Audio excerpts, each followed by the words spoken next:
What's good, everybody? Welcome back to Elvis Boxing. Back with another live stream, pre-gaming like we always do. We got this live fight card tomorrow on July 21st, live on ESPN, Top Rank Boxing. You know what I'm saying? Let's get into it. I want to talk about these fights and give a little preview of them. So let's get into it. So the first fight I want to get into, this is a rematch. Raphael Igbokwe versus Genc Pllana. Now, them guys fought not too long ago. Raphael, what's his name? Trouble Igbokwe. He won a decision, majority decision. It was a tough comparative fight. Igbokwe was he was the aggressor in that fight. You know what I'm saying? He coming to this fight 14-2. He got 2 losses to the same guy, but he's a good fighter. I think he fighting out of Houston, Texas. You know what I'm saying? So he's tough. He was putting a lot of pressure on Pllana in that fight and kind of roughing him up, whatever. He got skills though. He can fight. So this is not a bad matchup right here, especially as a rematch. Pllana is coming off his career best win over Kevin Newman, and that was live on ShowBox on Showtime. Newman was trained by Roy Jones that fight, and he put it on him. Pllana has an awkward style. He fight with his hands low, come from awkward angles and whatnot. He can be pressured like he was in the first fight against Igbokwe. This should be another good fight. Let's see how high his confidence is coming off that loss. See if he's trying to get some payback, or let's see can Igbokwe do like he did in the first fight. So, you know what I'm saying? Decent fight though. Decent fight. Not bad. This and this at 168 pounds, so that's what's up. All right. The next fight, let's get into it. Elvis Rodriguez versus Dennis Okoth. Now, Dennis, he's a journeyman. You know what I'm saying? I believe he's like 4-3. He was stopped in his last fight against a prospect from Philadelphia, Sherrod Bunch. You know what I'm saying? So he's a tough guy, kind of durable, but he's tough. He's gonna make it rough and rugged. Elvis Rodriguez, man, he just fought a couple weeks ago. He looked damn good. You know what I'm saying? He stopped the guy with a jab, broke his orbital bone. You know what I'm saying? On some Kell Brooks shit. And he's with Freddie Roach, southpaw, strong, 7-0, 7 knockouts. He coming to bang, Dominican Republic. You know what I'm saying? I know Freddie love him. Like I said before, I know Freddie love this guy. He loves southpaw. So I'm looking for Rodriguez to continue his knockout streak. It's set up and made for him. I like that he's staying busy. He probably, if he get an easy win right here, he can fight another 2 weeks. So salute to the young man though. So this should be a one-sided, one-way fight right here. All right, on to the next. Former world champion Isaac Dogboe making his return to the ring versus Chris Avalos. Touch on Avalos first. Avalos, he been around the block for a minute, been in the ring with damn near everybody you can think of, in his division. He got stopped by Frampton in 5 rounds. Leo stopped him. He was a promising young fighter coming up. You know what I'm saying? His record now is 27-7 with 20 knockouts. So, his last 7 fights, he's 2-5. So he's definitely on the slide. He lost his last 2 fights. So yeah, we know what this is. This fight's at 126 pounds. Dogboe is making his debut at 126. He got a new team, Barry Hunter. He with them, headbangers. They've been working, working, trying to tighten up some stuff. Definitely need that adjustment because his pop just wasn't cutting it, coming off 2 defeats over Navarrete. The first fight, I guess he was surprised by Navarrete and how good he was. In the second fight, he got dominated and stopped. Beat up all 12 rounds and got stopped. His pops wasn't really protecting him in that fight. That fight probably should have been stopped maybe 2 or 3 rounds before it did. So first start for Dogboe, so you know how he be rocking that Naho shit. So we'll see what happens, man. Hopefully, man, he can rebound, get back to his old self. The problem with him, he's 5'2", so the more he move up, he gonna have that disadvantage. You know what I'm saying? He already looked small at 122. He was just strong and cocky type dude.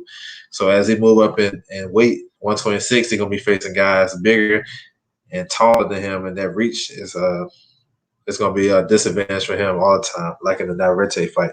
So I'm looking forward to see how he look though, man. I'm looking forward to him. He with a good team. They're gonna make sure he right though. So shout out to Dogboe. Next fight is a female light flyweight fight.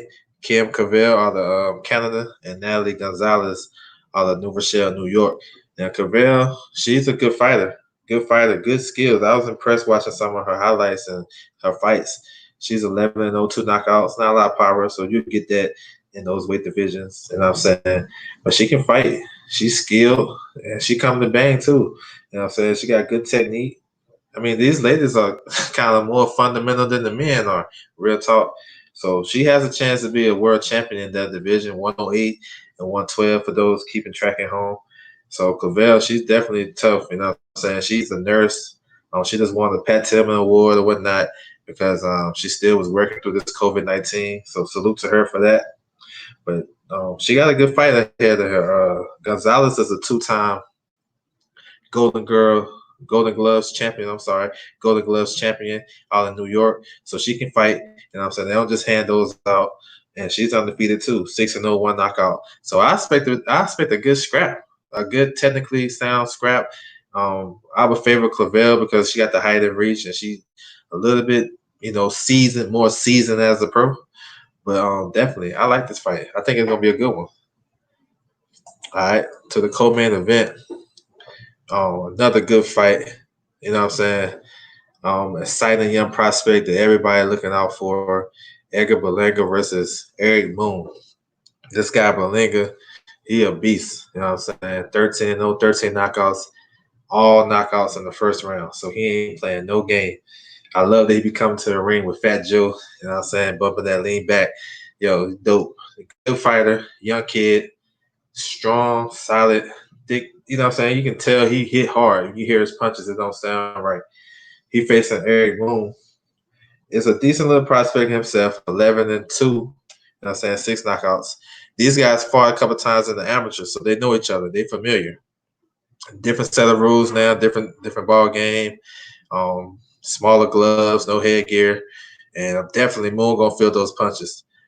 I don't know if Berlanga gonna get the first round knockout and keep his streak clean, but I think he will probably get a stoppage. I think he need to go some rounds. I wouldn't mind seeing him go at least 4 or 5 rounds, maybe the whole 8, however he want to do it. But I want to see how he look when he can when he get tested a little bit, when he get hit back. So maybe Moon can bring a certain type of challenge to him. But I'm rocking with a TKO victory. Berlanga maybe 4 rounds, something like that. We'll get a little bit more opportunity to see him fight, see him go some rounds. So I think it's a decent step up for him though, because at least they know each other. So let's see what happens. To the main event, you got former world champion Oscar Valdez versus Jayson Velez. This is basically an interim fight. Valdez got some big fish to fry with a victory. He's a mandatory for Miguel Burchett, 130-pound WBC champion.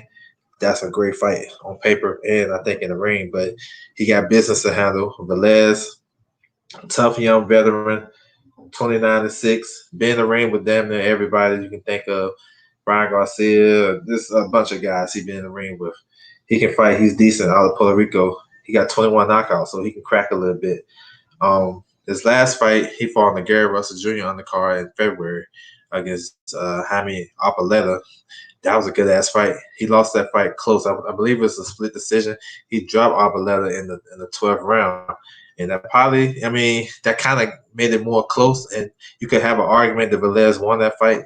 Velez been around, as a potential opponent for Tank, for Colbert, just guys like that to make a name off of because he's a tough, rugged guy. He already fought Ryan Garcia at 130 pounds. So I expect for him to come out and give a decent performance and decent showing.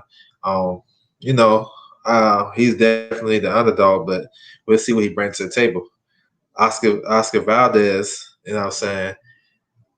This is his second fight at 130. Last fight didn't go as planned. Although he won, he got dropped against Blue Nose. The Blue Nose gave him a tough fight.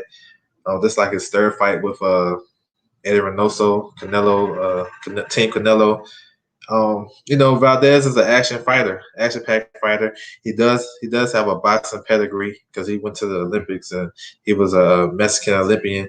So he can box, he can fight, he knows the skills. I think he get too caught up in trying to bang and fight instead of trying to focus on being more defensively responsible. I think That fight he had with Scott Quigg when he got his jaw broken, I think that took a lot out of him, bro. That probably shortened him probably like 3 fights. That was a hell of a fight. But he's still undefeated. 27-0, 20 knockouts. Definitely, he got some big things on the horizon. So I'm looking forward to this fight, man. I want to see how Oscar Velez look. I believe he's gonna rise to the occasion. I can see him win a decision, and I can also see him stopping him late. But I want to see how he navigate through the rounds. Is he just gonna start banging right off the rip, or is he going to set some stuff up? You know what I'm saying? Get his defense popping, make sure he's slipping and moving, and make sure and definitely work the body. You know what I'm saying? Because I think that'd be a key thing for him when he fight Burchett. So work on some things, but also get the job done and look good. So I think it's gonna be a decent night of fights. You know what I'm saying? Definitely looking forward to it. Definitely looking forward to it. You know what I'm saying? I think there's some good names that a lot of fans heard of. Got a possibility of being some good fights on this card. So make sure you guys subscribe to the channel if you haven't. You know what I'm saying? Check me out. Like the video. You know what I'm saying? Drop a comment. You know what I'm saying? Let's keep this boxing thing rolling. You know what I'm saying? Hit me up on Twitter. You got any questions? You just want to follow me, talk about this boxing. It's all good. It's all love. And that's my time. And I'll be back with another one. I'm out.